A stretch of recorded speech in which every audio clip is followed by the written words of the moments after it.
నమస్కారం. రైట్, ఏమాత్రం లేట్ చేయకుండా డైరెక్ట్గా మ్యాటర్లోకి వెళ్ళిపోదాం. ఈరోజు మనం ఒక సాలిడ్ ఫైనాన్షియల్ ప్లేబుక్ని డీకోడ్ చేయబోతున్నాం. అసలు మనలాంటి మిడిల్ క్లాస్ వాళ్ళు కష్టపడి సంపాదించిన డబ్బుని ఎలా కాపాడుకోవాలి, దానికి తోడు ఆ డబ్బుని అగ్రెసివ్గా ఎలా మల్టిప్లై చేయాలి, కంప్లీట్గా మన ఫైనాన్షియల్ లైఫ్నే రీఫ్రేమ్ చేసే ఒక ఎక్స్ప్లెయినర్ ఇది. ఈ ఎక్స్ప్లెయినర్లో మనం చూడబోయే టాపిక్స్ ఇవే.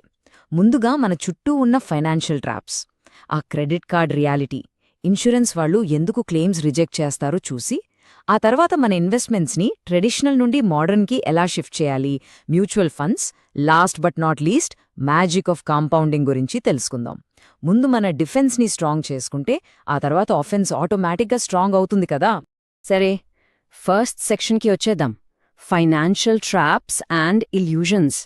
మనలో చాలామందికి ఒక స్ట్రాంగ్ కల్చరల్ బిలీఫ్ ఉంది కదా, బ్యాంకులో డబ్బులు వేస్తే ఇక అదొక ఐరన్ సేఫ్లాగా 100% రిస్క్ ఫ్రీ అని కళ్ళు మూసుకుని నమ్మేస్తుంటాం.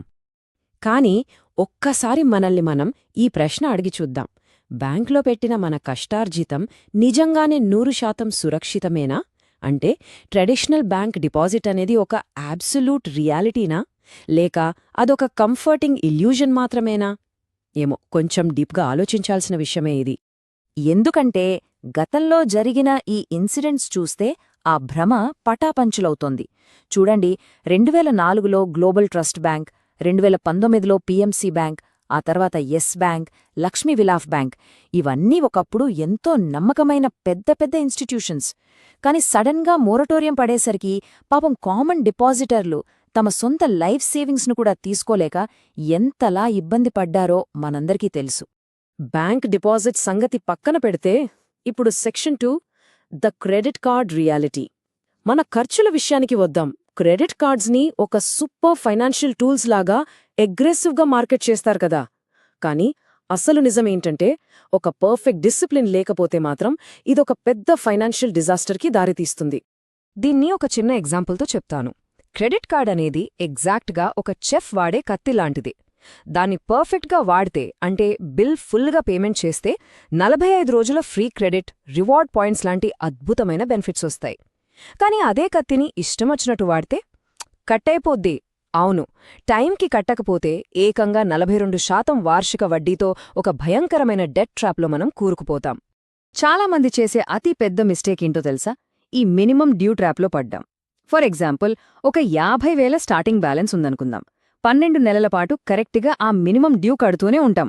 అలా ఒక 26,000 కడతాం కూడా. కాని బ్యాలెన్స్ చూస్తే మైండ్ బ్లాక్ అవుతుంది. ఇంకా 39,000 రూపాయలు అలాగే ఉంటుంది. అంటే ఈ మినిమం డ్యూ అనేది మనకి హెల్ప్ చేయడానికి కాదు, మన అప్పుని ఒక 15 ఏళ్లపాటు లాగడానికి వాళ్ళు మ్యాథమెటికల్గా డిజైన్ చేసిన ఒక పెద్ద ఉచ్చు.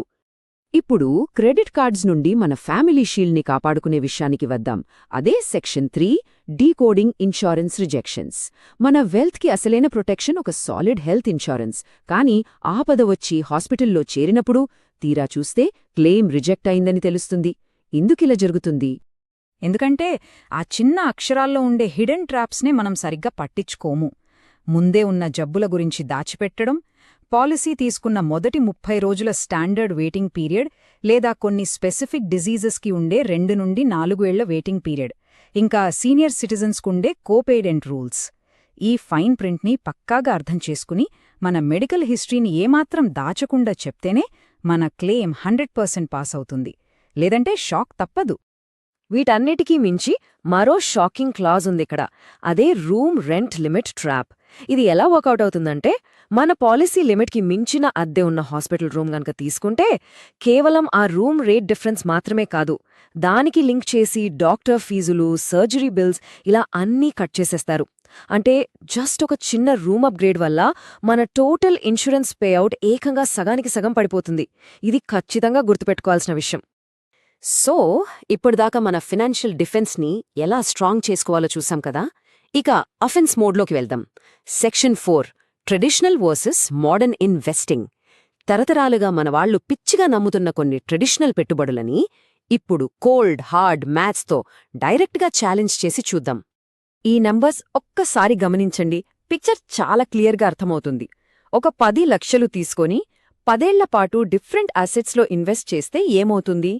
ఇన్ఫ్లేషన్, ట్యాక్సులు, రియల్ ఎస్టేట్లో ఎవరికీ కనిపించని హిడెన్ ఫీజులు, బంగారం మీద తరుగు, మజూరీ ఇవన్నీ తీసేసి చూస్తే లాస్ట్కి మోడర్న్ ఈక్విటీ మ్యూచువల్ ఫండ్స్ ఏకంగా 28,53,000తో మిగతా ట్రెడిషనల్ అసెట్స్ అన్నింటినీ దారుణంగా బీట్ చేస్తున్నాయి. That's the power of equity. మరి సెక్షన్ 5కి వచ్చేద్దాం. Mastering mutual funds. అంత సుపీరియర్ రిటర్న్స్ రావాలంటే మనం ఆ మార్కెట్ వాలటాలిటీని అంటే ఆ హెచ్చుతగ్గుల్ని తట్టుకోవాలి. కానీ ఎగ్జాక్ట్గా ఇక్కడే మనలాంటి సాధారణ ఇన్వెస్టర్లు ఎమోషనల్ అయిపోయి చాలా కాస్ట్లీ మిస్టేక్స్ చేస్తుంటారు. ఆ మిస్టేక్స్ చేయకూడదంటే ముందు పేపర్ లాస్కి, రియలైజ్డ్ లాస్కి మధ్య ఉన్న తేడా ఏంటో మనం తెలుసుకోవాలి.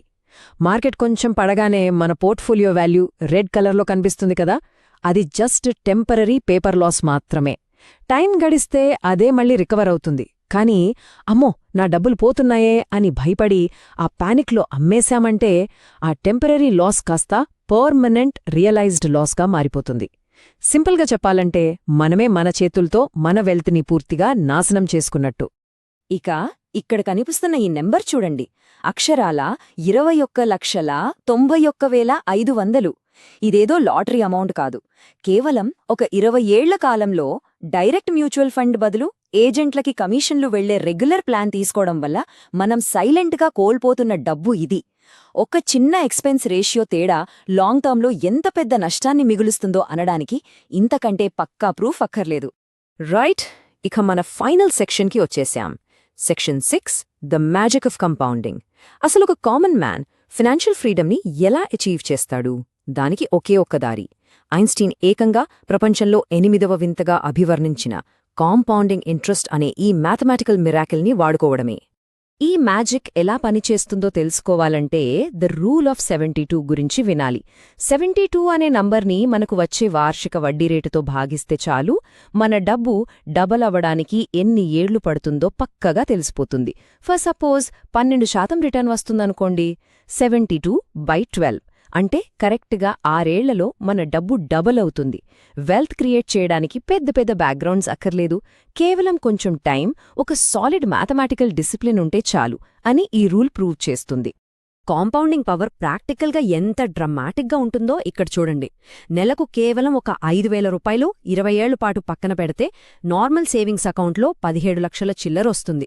ఫిక్స్డ్ డిపాజిట్ అయితే 26 లక్షలు వస్తుంది. కానీ అదే 5,000ని సరైన ఈక్విటీ మ్యూచువల్ ఫండ్లో ఎస్ఐపి చేస్తే దిమ్మ తిరిగేలా ఏకంగా 60 లక్షల కార్పస్ క్రియేట్ అవుతుంది.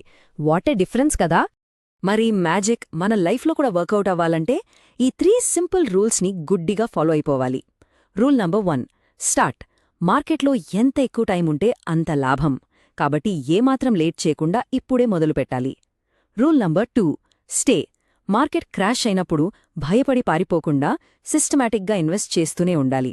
ఇక రూల్ నంబర్ 3, స్టెప్ అప్. మన జీతం పెరిగినప్పుడల్లా దానికి తగ్గట్టు మన మంత్లీ ఇన్వెస్ట్మెంట్ని కూడా పెంచుకుంటూ వెళ్ళాలి. ఈ 3 రూల్స్ పాటిస్తే చాలు, ఎవరైనా సరే ఒక సక్సెస్ఫుల్ స్ట్రాటజిక్ ఇన్వెస్టర్గా మారిపోవచ్చు. సో ఫైనల్గా మనందరికీ ఒక ఆలోచింపచేసే ప్రశ్న. ఈ రోజు నుండే ఈ కాంపౌండింగ్ మ్యాజిక్ని వాడుకుని వెల్త్ని పెంచుకోవడం మొదలుపెడదామా, లేక రేపు చూద్దాంలే అని వాయిదా వేస్తూ ప్రతి సంవత్సరం 6 లక్షల రూపాయల ఆ అదృశ్య నష్టాన్ని భరిద్దామా? ఒక్కసారి ఆలోచించండి. ఎందుకంటే మనం చేసే ప్రతి ఒక్క సంవత్సరం ఆలస్యం మన ఫ్యూచర్ వెల్త్ని దారుణంగా నాశనం చేస్తుంది. సరైన నిర్ణయం ఇప్పుడే తీసుకోవాలి.